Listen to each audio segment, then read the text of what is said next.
So, problem number 8 na po tayo sa radius of curvature. So, problem number 8 is x is equivalent of u squared minus 2u and y is equivalent of u cubed minus u. So, that is initial condition o particular solution, that is u is equivalent of 1. So, sa madaling salita, sa final answer po natin, isa-substitute po natin yung u as a 1. So, dito makikita natin na in terms of x, in terms of y. So, ang ginagawa po natin, pag kinukuha po yung first derivative, pati second derivatives, is ginagamitan po natin ng parametric equation, no? So, yan. So, kunin na natin. That is dx all over du, no? So, ito, derivative niya, that is 2u minus 2. Diba? Kasi general lang, yung derivative ng u squared. So, that is dy all over du. So, in terms of u, kunin natin ang derivative ng y in terms of u. So, that is 3u squared minus 1. So, yan. So, parametric, that is y prime. So, radius po tayo. Pero, kapag yan in terms of x, pati in terms of y, sa pagkuha ng mga derivative ng first derivative, pati second derivatives, ginagamitan po ng parametric para makuha po natin yung require sa formula ng radius of curvature, no? So, that is y prime. 3. So, siguro familiar naman kayo sa parametric na dahil yun po yung unang topic po natin bago po tayo nag-proceed sa radius. So, that is 3u squared minus 1 all over 2u minus 2, no? So, yan. So, gawin natin, i-derive natin yan. So, that is quotient rule, no? So, that is 2u minus 2 times derivative of this, derivative of u. Yung b du minus u db all over b squared. So, that is 6u, no? 6u. Yan, kasi derivative of constant is 0. So, minus 3u squared minus 1 times sa derivative of b, no? Sa derivative of b, that is 2, no? Kasi constant lang naman itong 2, kaya 0 na eh. So, all over b squared, which is 2u minus 2 squared, no? So, simplify po natin. So, 6 times 2, that is 12, no? That is 12u. Then, that is, ito naman, negative. Ito, 6u times 2u, that is negative, that is positive 12 squared. Then, dito, magiging 12u na lang, no? So, dito naman, 2 times 3, that is 6. So, 6u squared. Then, 2 times negative, that is positive 2. All over natin sa, ito, yung 2u minus 2 quantity.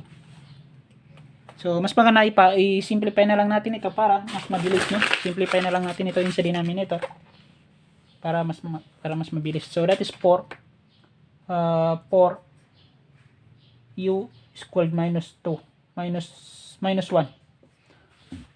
So, baka nagtataka kayo bakit ganyan, no?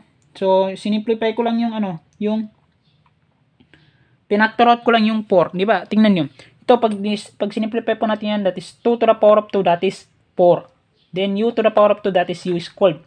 Then, negative 2 times to the power of 2, that is negative 4. Tama? Negative 4. So, ngayon, ang gawin natin, i-factor out lang natin yung 4. Kasi pag sinimplify po natin yan, magiging 4 ito, magiging 4 ito. So, common yung 4. So, pinactor out lang yung 4 dito. So, ayan. So, the next y prime, y prime pa lang, no? So, ito kasi yung ng parametric, kaya ayoko mag-solve ng parametric kasi mahaba yung solution. Lalo na pag ganito, in terms of x, pati in terms of y. No? So, pahaba ng pasensya talaga. So, yan. So, tingnan natin, kumain natin. So, that is 12u squared and negative 6u squared is equivalent to positive, no? So, positive 6u squared. Yan. So, ano pa? So, that is negative 12u plus 2, no? So, yan. So, all over 4 multiply by u squared minus 1. Yan. So, simplify po natin yan by binomial. So, gawin natin ganito. No? Gawin natin ganito. That is minus 1. Quantity. Balik natin yung exponent dito kasi naka-exponent yan. So, kung ibabalik natin yan, ganito yan. So, pero hindi natin, mamaya na lang natin distribute yung 4 kasi gagamitin natin. So, ngayon, yan pa yung exactly na itsura ng y prime. Pero, pwede pa natin na simplify. So, simplify po natin. So, tingnan natin. Pwede pa. So, 3 squared.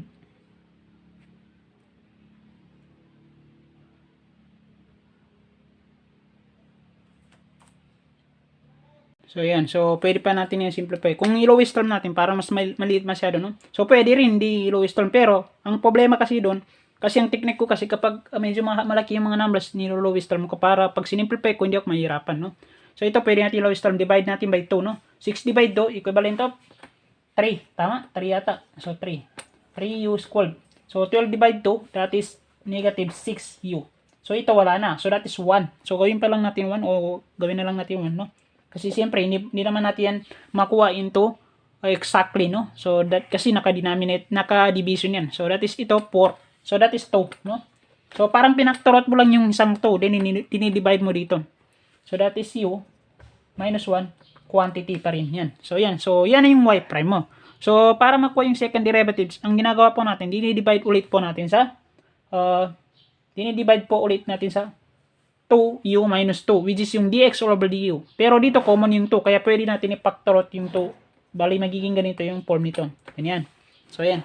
So, dito, ito na yung y prime mo. Pero kukunin mo yung second derivatives. Ang require po sa parametric kapag kinukuha po yung second derivatives is dinidivide po natin ng dx over du. No? So, yan. So, gawin natin. Simplify po natin. So, that is 2.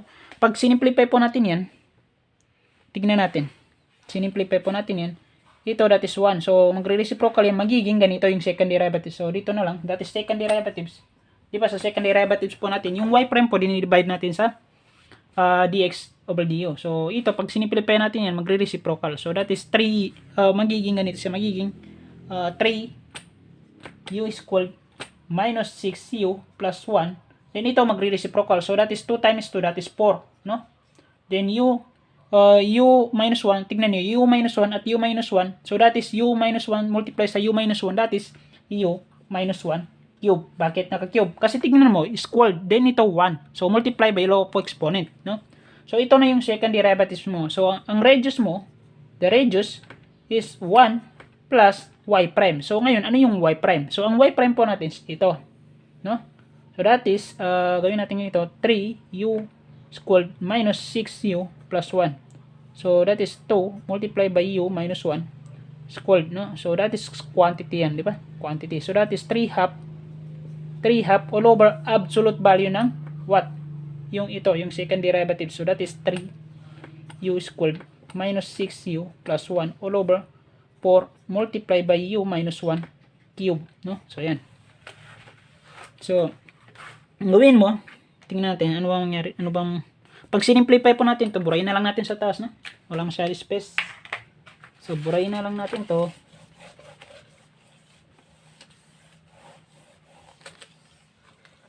So, ngayon, tingnan natin ano ba So, yan yung exactly form ng radius. So, ngayon, isi-simplify po natin. That is radius is equivalent of 1.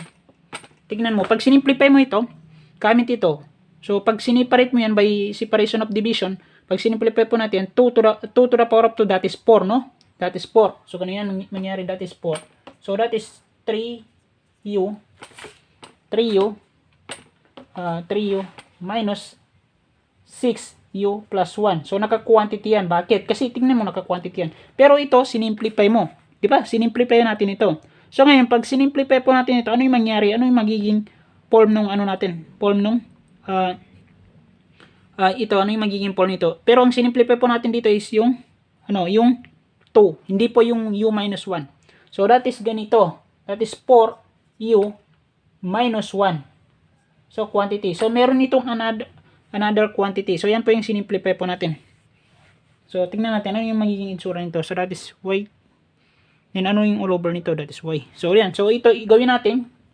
Gawin natin siyang single fraction. So, all over what? All over absolute value ng 3u squared minus 6u plus 1 all over 4u minus 1 that cube. So, yan.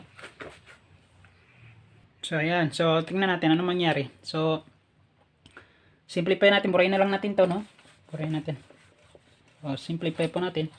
So, ito, cross multiply, that is 4u minus 1 quantity, no? So, yan. So, dito, magiging plus 3u minus 6u plus 1 squared. So, all over natin sa that is ito. That is 4 ba yan? Wait lang. Check na natin. So yan, so dito sa denominator natin, instruct natin yung square by 2, no? So that is 2, yung kanina dun sa ano natin, that is 2 minus u minus 1 then quantity. So instruct, so same lang naman, pag sinimplify po natin to the 4 pa rin yan. Then another quantity dahil dun sa formula ng radius na quantity. So gi-instruct ko lang. So yan, so all over so multiply na lang natin sa yung absolute value. Ano ba yung absolute value? That is double y prime. Ito. So, pag sinimplify po natin yan, marireciprocal. So, that is multiply by what? Multiply by 4 u minus 1 cube. Tama ba? So, all over what? All over ito. Kasi marireciprocal yan pag sinimplify natin. That is u squared. That is u squared minus 6u plus 1. So, ngayon, matatanggal ito. Then, 4 divide 2, that is 2. No? So, ito naman matatanggal by dito, no? So, ano yung mangyari? So, ito yung mangyari. So, ito, matatanggal. Ano yung matira dito? That is, ang matira po dito, ang matira po is isa lang. Bakit? Kasi tignan nyo, naka-cube yan, no? Kung naka-cube yan, ito naka-squared. So, by law of exponent, isa lang po yung matira na u minus 1. So, ito, naka-cube. So, matatanggal po yung, ano natin, yung, ano natin dito, naka-square pala yan. So, okay lang naman. So, yan. So, ito, ano yung matira? 4 divide 2, that is 2. So, dito, that is 4 u minus 1 squared. Then, plus 3. No? Plus 3 u. U squared ba yan? So gawin natin perfect square of trinomial. So, gawin natin u squared by minus 1. So, minus 1 quantity, no? So, yan. So, rewrite time by ganyan. So, yan, ito magmo-multiply. Di ba 4 divide 2, that is 2. So that is 2. Multiply by dito, yung sa denominator. So that is 3u squared minus 6u plus 1.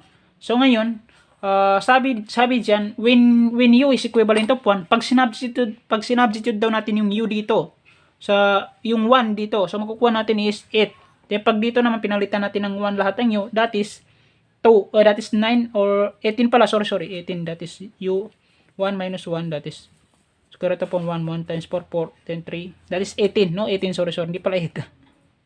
So, dito, pag sinimplify po natin gamit yung 1, that is 9, no? 9. So, that is yan, 9. So, 18 divide 9, that is 2. So, ito na po yung radius natin. 2 po. So, proceed po tayo sa problem number 9. So, medyo mahaba-haba lang.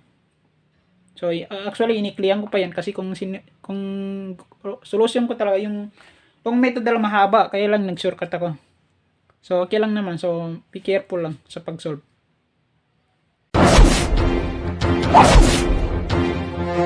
What?